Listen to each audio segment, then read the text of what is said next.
And that's the difference between the first and second term. So Trump's first term, I think he has never cared much one way or the other for American democracy. He personally sees himself as someone who should be allowed to act in any way he wants. He doesn't like any kind of constraint.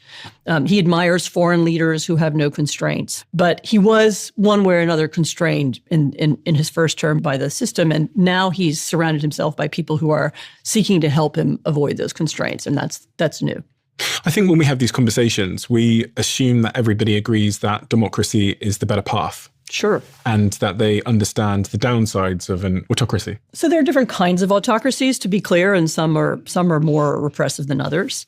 The main thing that you would notice, the first thing that you would notice, would be the absence of the rule of law. Rule of law means that judges and courts and the legal system make decisions based on the Constitution or on the laws. And in an autocracy, you have rule by law. And that means that the law is what the person in power says it is.